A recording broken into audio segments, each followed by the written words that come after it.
Welcome back to Jim, guys. We had a technical failure there a second ago, but we have an interview with Ben Newman today. Ben Newman is, what do you call yourself? A mental conditioning coach? Performance coach, mental conditioning Yeah. coach, what Alabama calls me. Yeah. Yeah. So two number one ranked teams, armed forces, big businesses. Like you've spoken and written quite a bit and really have a very good message I think a lot of people need to hear, and that's why we wanted you to come on the show. Can you introduce yourself just a little bit as we before we get into it? Yeah. So, for each and every single one of the listeners, it's easy to highlight, the things that people want to hear. But I think the reality is my opportunity to be with all of you is a direct result of challenge and adversity that I've overcome in my life. I've been tremendously blessed to have mentors and coaches who are there to pick me up off the mat of life on the days that I didn't want to do it. And Yeah. that's really what I attribute success to. And I really look at success as the opportunity to get back up one more time than you've been knocked down. So we've been in some fun settings and been able to work with some championship teams and some champions in business. But the reality is it's just continuing to fight through life and write your story that's most important. Yeah. And as you just said it right there, like, is that kind of how you view coaching? Is getting someone to do what they don't want to do when they don't want to do it? Well, it's not getting somebody to do what they don't want to do. I think the most important thing for a coach is you have to identify first what's in somebody's heart. And once we can identify what's in somebody's heart, then we understand their why, right? It's not me getting somebody to do something or seeing if I can get them to do something. It's understanding what's important to them. Yeah. Once I understand somebody's heart, it's understanding what do you think about? What's your vision? What is it that you actually want for your future? And then once we connect the heart and once we connect the head, they're going to want to give the body if it's physical. They're going to want to give all of themselves to their goals if it's something related to business. So I think identifying the heart and purpose and your why is going to drive the motivation without me having to tell you what to do. I think naturally people know what you need to do, right? So if there's somebody, watching that's an athlete, you know what you need to do. We just need to figure out what's going to inspire you to do it more often. If you're a business owner, you know what you need to do. We just need to figure out where do you want to go, what drives you, and are you actually doing the things you need to do consistently enough? Yeah. And how much of that, like, do you end up going over with guys or with your athletes and with your in anybody that you're working with? Just the idea of consistency. Oh, it's every day. I've got one of my first business coaching clients. We've worked together for over 8 years, and I started speaking in 2006, started coaching in 2008. First book came out in '08. So I've been at this for a long time.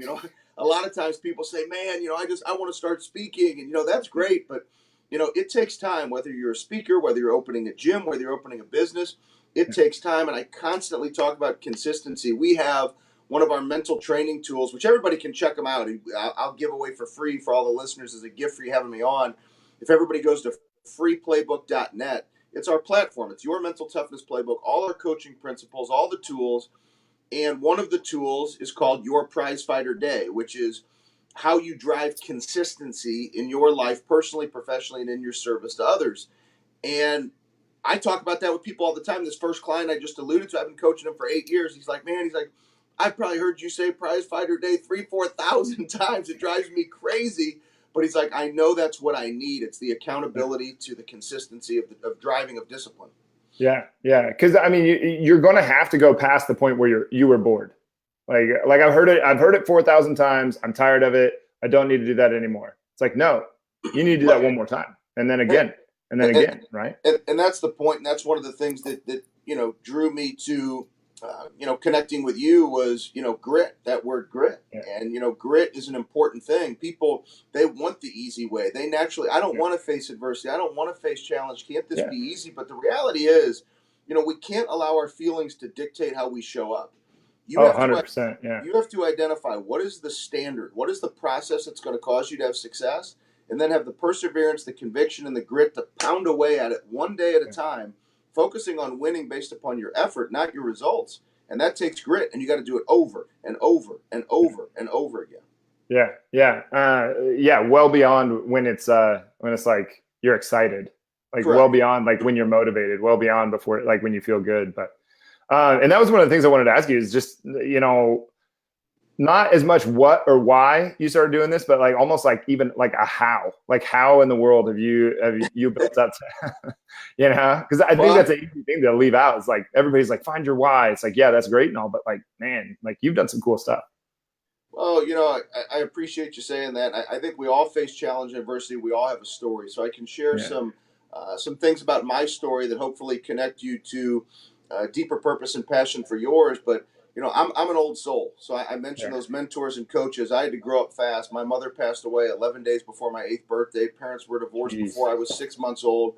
Never knew my parents together. So for me, life has been this fight. It's been this battle, and my mom is the most inspirational person I've ever met, greatest champion of life. Even though she came to a dinner table with an IV stand her last year living, my mother taught me what it means to fight. She taught me what it means to have purpose. She taught me what it means to have conviction. My mother taught me the greatest life lesson I've ever learned. It's not how long you live, it's how you choose to live your life.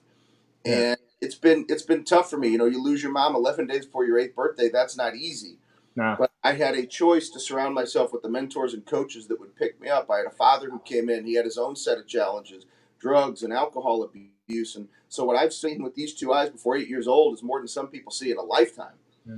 But how we respond to challenge and adversity determines the story that we write. And thank God I had a positive mom who taught me, even though she was passing away, it's a choice to be positive. It's a choice how you respond. And you're writing your story. You got to grab that pen and keep fighting, even on the days you don't want to do it. Yeah. Yeah. What about the people out there like that aren't totally on board with the free the that you have free choice, that like there's circumstances that are out of your control? Well, I think there's a tremendous amount that's out of our control, and that's where you Yeah. have to focus what's on your control. I mean, Yeah. naturally, what's the easy thing to say? This is what I want, right? My Mhm. goal is to have a company doing X amount of dollars of revenue, and naturally, we want to just wake up and you look in your checkbook, and there's all the money that you needed, and the revenue's coming in, and people are buying what you're selling. But Yeah. that's not success. It's not supposed to be easy. If it was Yeah. easy, then everybody would be doing it. And the reality is it's not choosing the results, it's choosing the behavior on a daily basis that drives results. Yeah. Yeah. And you mentioned being patient. How about like I've heard you and Andy talk about, like, I don't know what word you guys use, but I almost call it like an eager patience. Like you have to have that patience, but you also don't want to be complacent day to day either. Well, I think it's remaining connected to your purpose and having that drive, right? Having that grit Yeah. to just do it over and over and over Yeah. again. Andy often refers to it as aggressive patience, right? I think is what he Yeah. used. That's what I was going for. Yes. Thank you. Aggressive patience, and so it's being patient, but you got to attack every single day. So Yeah. one of the things I've always shared with whether it's a football team or whether it's a business is you have to attack the process every day. It's winning one day at a time. My biggest goal for any of you listeners is to connect on a deeper level to what your purpose is, not the purpose somebody else wants for you.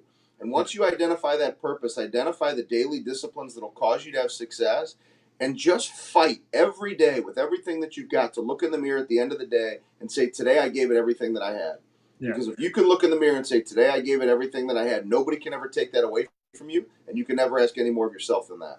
Yeah, yeah, that's I couldn't agree more, because like what else could there possibly be? And that's not like it almost sounds like it's your, like, you got to do your best, but like it's not your uh like your best that like your mom pat you on, like the mom patting the kid on the back being like, oh, you did your best, honey, to make you feel better. It's the best, like the absolute gut wrenching best that you possibly have, I think. Is It, that Correct. And that's between you and you, right? Adam, you got right? to look in the mirror at the end of the day. You know what that is. And if you're Yeah. lying to yourself, you know that you're lying, and you're the one who has to live with the consequences of what you Yep. tell yourself.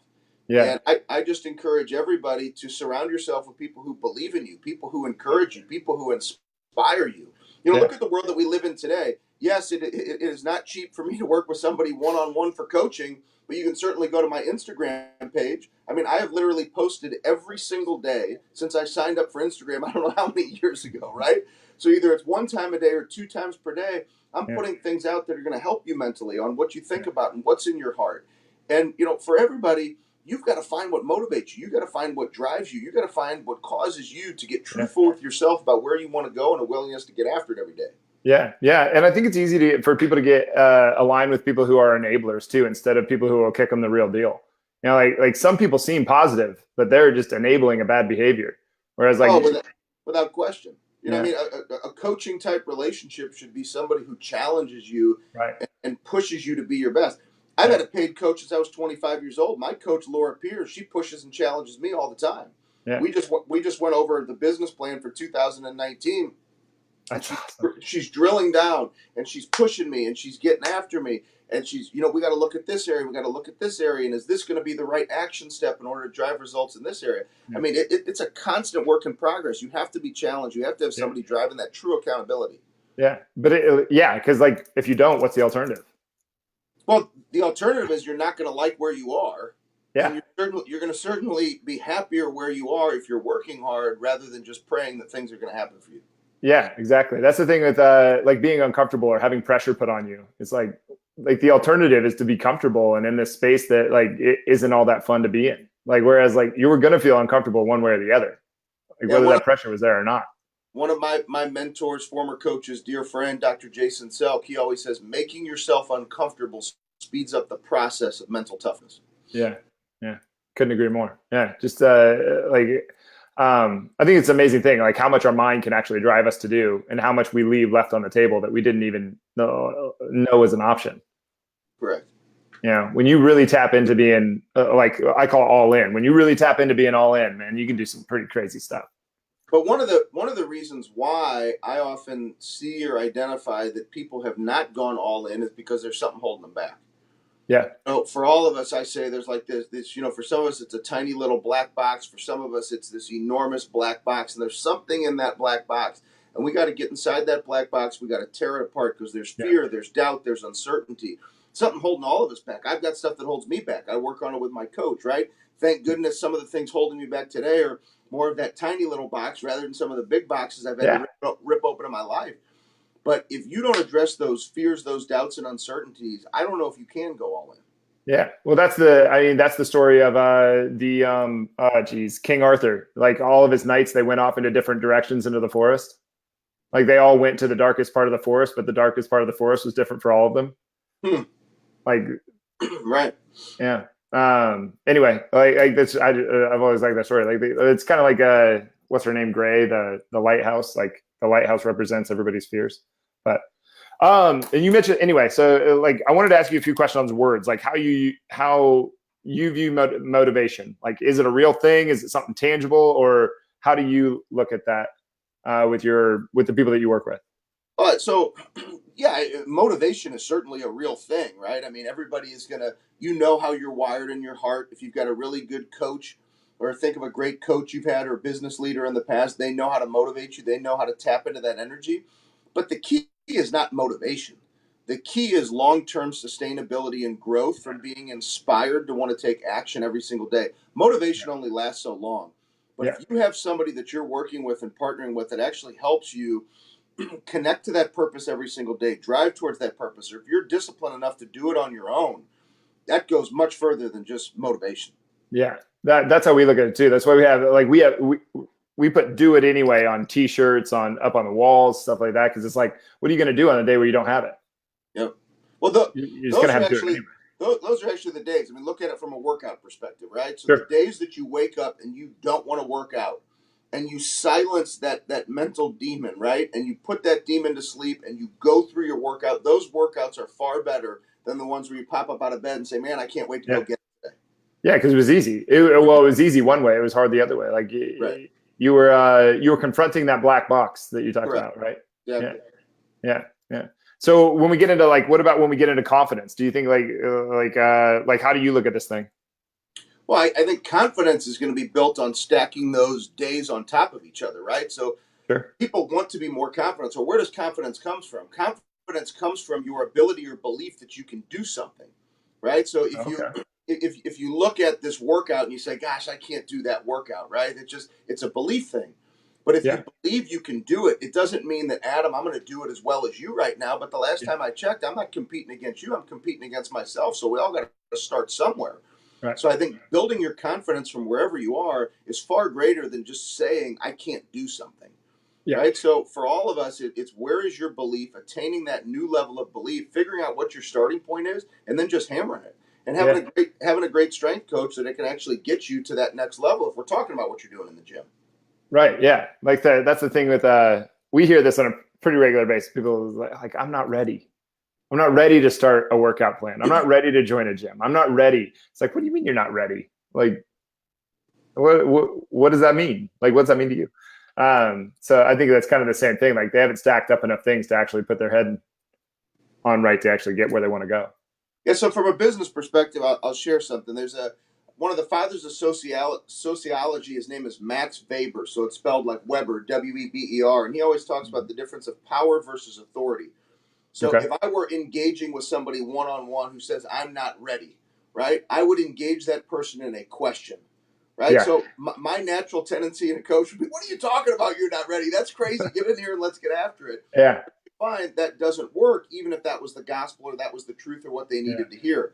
So I prefer to ask a question. So if you're in a business setting and you're frustrated with somebody who's not responding, or it's a new employee who's not Mhm. wanting to take action, or it's you're coaching somebody and it's an athlete, ask them a Yeah. question. Find out a way to make it an action.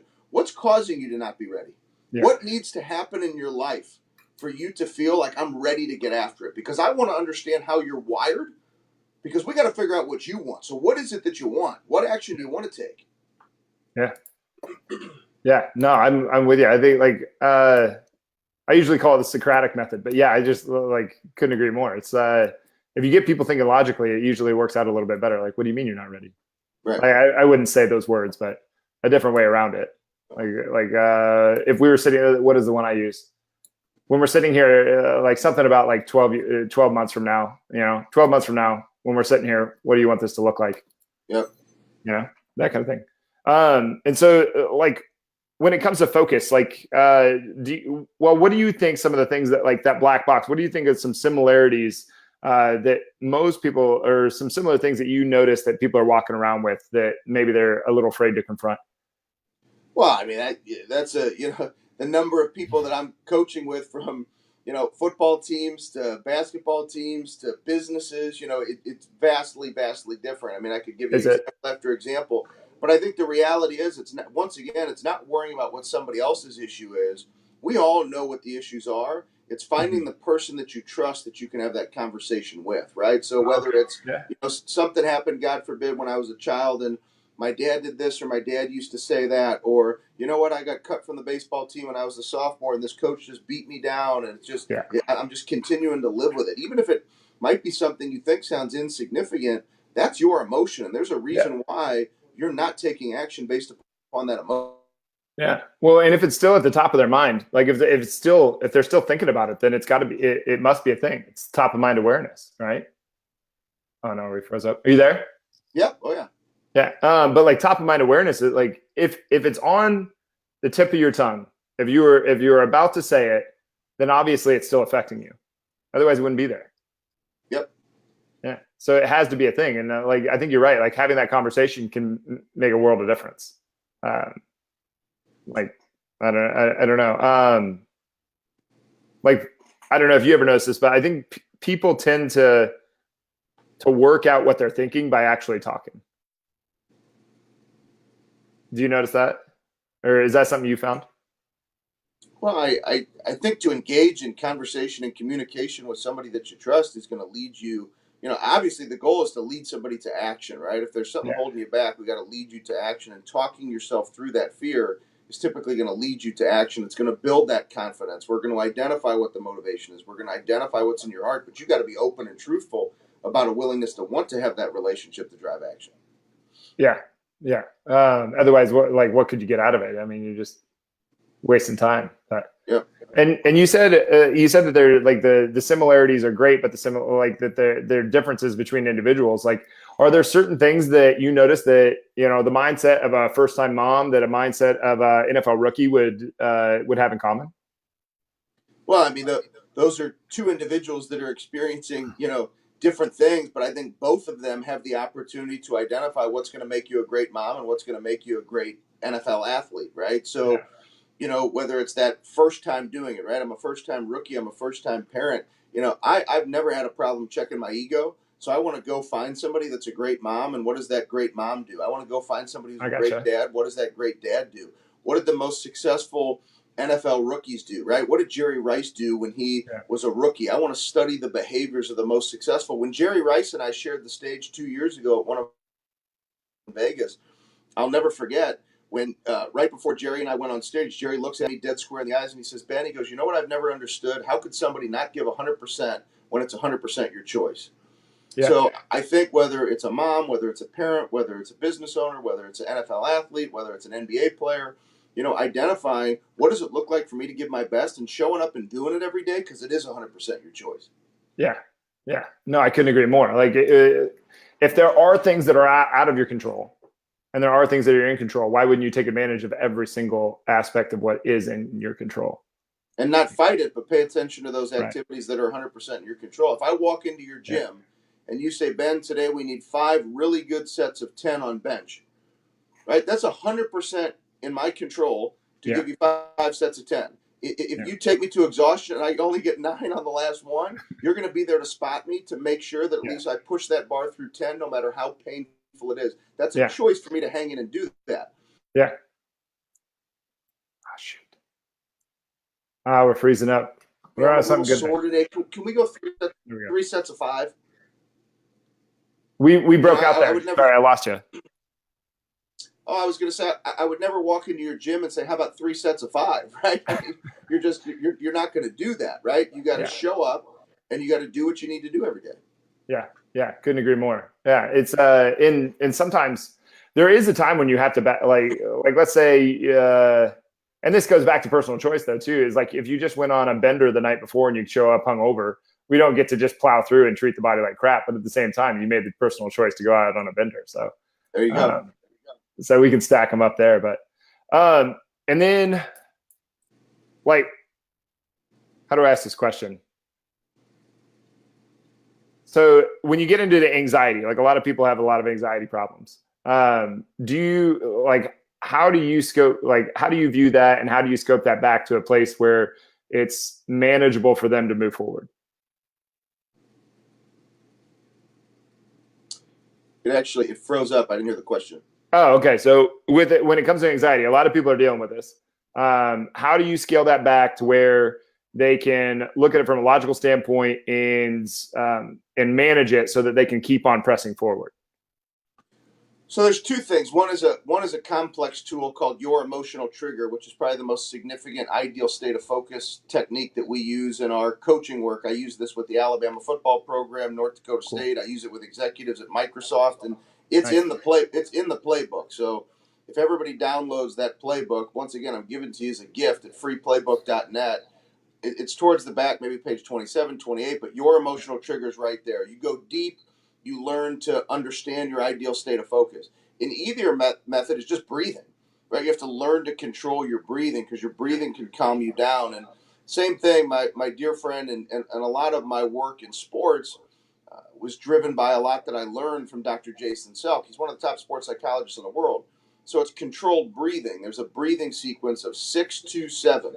You breathe in for 6 seconds, you hold for 2, you exhale for 7. And when you do that, you find that all you're focused on is your breathing. You're limiting the focus on what's causing the stress or the fear, and it actually physiologically reduces your blood pressure and makes you more relaxed. Yeah, it's wild. Yeah. It's crazy how profound that really is. And so, like that can apply to anything, right? I mean, like large crowds, public speaking. I mean, before the game, any kind of thing, right? Yeah, absolutely. Yeah. So how many? So they do 6 in, 2 hold, 7 out, and then 7 out. Yeah. For how many reps of that do they end up doing? You do it for one rep should be enough. I mean, it's going to get you to an ideal state of focus. It's going to prevent you from because all you're going to be doing is focused on the breathing. You're not going to be focused on what's causing the stress, and then it's actually going to reduce your blood pressure. Nice. I like that. Well, cool. Well, we're coming up on time. Is there, before we get off, I really want to make sure that they get, can you say that again, where they can go to get that, the playbook? Yeah, so if everybody goes to freeplaybook.net, that's where you can get a copy of Your Mental Toughness Playbook. It has the 6 proven mental training tools that we've used in sports and in business, and it literally, you can get the book for free. We actually do sell it online where our academy is. If you want to learn more about the academy, where there's access to videos with me and Tyron Woodley, the UFC champ who I've worked with, dear friend of mine, with Jerry Rice, you can go to bennewman.net/join. But to get the playbook, you can go to freeplaybook.net. And everybody stay connected on social media at Continued Fight, and just appreciate the opportunity to be connected with all of you. Yeah, awesome. And it's at Continued Fight on Instagram? At Continued Fight is Instagram and Twitter. Awesome. And I follow them too. So like if anybody, you could go over to the people that I follow, and I'm sure it's in there. I don't think I follow so many people that you wouldn't be able to find Ben in there. But Ben, thanks for doing this. I know that you're a busy guy, and you're way more big time than I am. So I really appreciate it. I always appreciate the opportunity to share my story, and everybody stay connected to your story. And remember to rise up one more time than you've been knocked down, and keep fighting a good fight. Couldn't agree more. All right, that's a perfect place to stop. Thank you very much. Everybody, please like, comment, share down below. Send this out. A lot of people need to hear what Ben has to say. So thank you very much, Ben. We'll Thank you. see everybody soon. Take care. Thanks.